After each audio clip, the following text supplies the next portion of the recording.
Hello everybody, I wanted to make a video just to talk about the league and obviously um, we all know the elephant in the room about league start. But before I address the whole league start, I'll just talk about what I am planning to do for the league because I know I didn't really address that before the league began.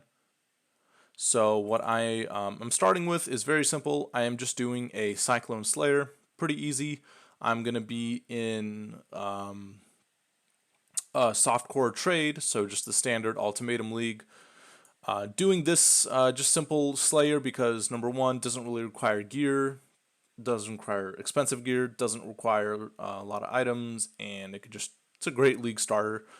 And my plan is to eventually transition it into the other tree that you just saw, which is a pretty unique build. It's a Discharge Slayer. This is a build that I don't think many people know of.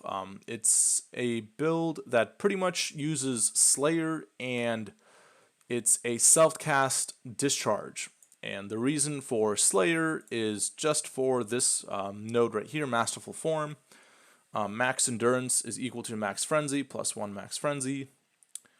And the reason why I can't league start this build is because it is incredibly expensive and you need stuff like Replica Pharaoh's Fur and Badge of the Brotherhood and 2 Void Batteries, and pretty much it's just insane. So can't use it yet, but pretty much the premise of the build is with Badge of the Brotherhood, Replica Pharaoh's Fur, and this Masterful Form node. However many power charges you get, that's how many endurance and frenzy charges you also have, and you can pretty much regain all your charges every 2 seconds with Pharaoh's Fur. So the way it works is you get a huge crap load of insane damage discharge that occurs every approximately 2 seconds. And yeah, it's just an interesting build. I don't know exactly how well it's going to be as a mapper or as a bosser, but it's just some kind of interesting build to kind of go towards for as like kind of like a league goal. But obviously, I'm not going to be starting out with that at all. I'm just going to do, again, the standard Cyclone Slayer just to start. And eventually, once I maybe get enough money or find something, I'll be able to switch. I think at the very least, I'm going to have to save up for a Replica Pharaoh's Fur. And at that point, I can try to switch over. I don't necessarily need the Badge of the Brotherhood from what I understand. But that is just my plans to try in Ultimatum. I think once I get kind of bored or tired of just standard softcore trade, I'm going to probably again do Project PT's No Lube League. I always like to do the all mods leagues at some point, so I'm probably going to do that as well eventually. But yeah, so now addressing the elephant in the room, as I'm sure everybody's aware, the reason I wouldn't be making this video right now, but the reason I am is because obviously the game is pretty much still non-functional. It's about it's 11:13 for me, which is about 10 hours into the league now, and it looks like the servers are still just entirely down, so the game is pretty much, it's not playable. I'm actually going to go to sleep. I plan to stay up until 4 or 5 a.m., but there's just no point to stay up because the game just doesn't work. So, of course, it all started with the server queues, which right from the beginning, something was off because people took an hour to get in. It took me about 50 minutes to get into the server. I queued up around position 20,000, and I only got in at about 1:50 p.m. Pacific Standard. So about 50 minutes after the league started, I finally got in, which was already really unsettling because usually it doesn't take longer than 10 minutes to get into the server upon release. So that was already kind of weird. And then probably played, I was able to get, as most people, I was able to get through most of Act 1 It mostly depended on how far you were in the queue. But I was able to get through most of Act 1, but then pretty much beginning of Act 2, that is when the server stability problems hit. I think that was probably around like 2:30 p.m. Pacific Standard, so about an hour and a half into the league was when the server stability issues began. And unfortunately, it has now been 10 hours, and there is, as documented by GGG, there's really no progress. So they still don't know what's going on.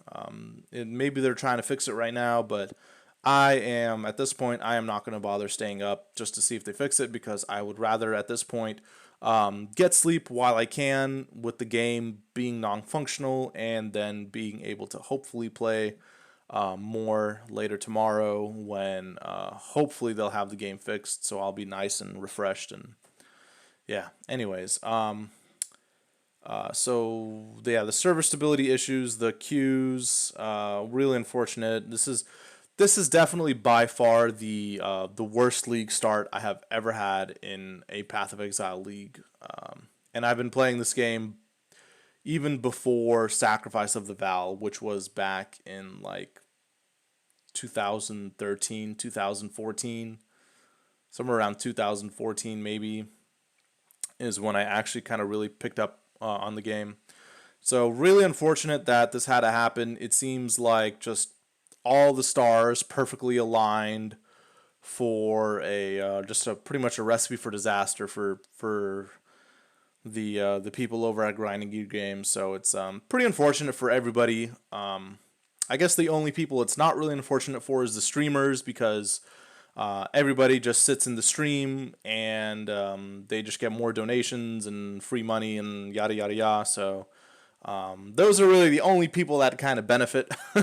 Otherwise, since they just get more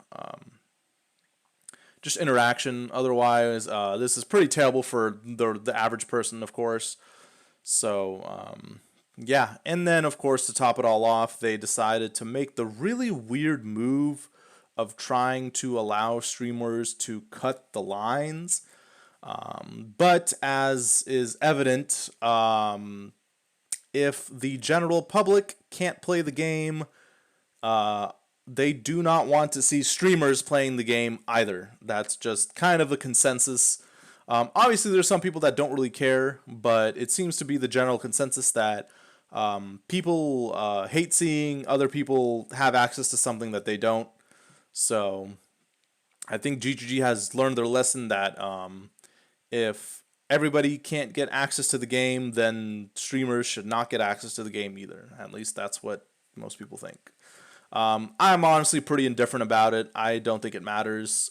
Whoever makes 10 mirrors per league is still going to make 10 mirrors per league, no matter if they get an extra 5-hour head start to the league or not. It really doesn't matter. They obviously know what they're doing. They know the strategies. They have groups.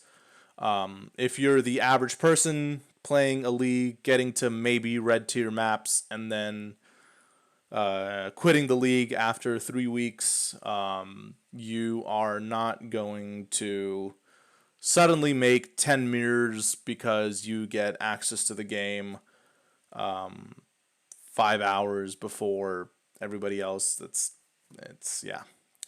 But anyways, that's just kind of my take on it. I actually wouldn't have cared if the streamers got first access to the line, but clearly some people did care about it, and now it's caused a fuss on Reddit, and the whole PoE subreddit is basically a shitstorm now. So yeah, pretty unfortunate first day of the league, but that's all I have for this video. I am gonna go ahead and sign off now and go to sleep while the game still isn't working. So anyways, guys, thank you for watching this video. I know it's been a while since I've made kind of any PoE related video, so here it is. Hopefully I'll have an update to the build, or maybe at some point even the discharge version, which I hope to do.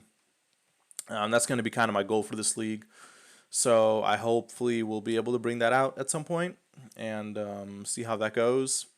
But for now, I would say if you're still up from the time the league starts, probably best to just go ahead and sleep. And yeah, just hopefully less disconnects the rest of this weekend. So thank you guys for watching, and I will see you guys on the next PoE video.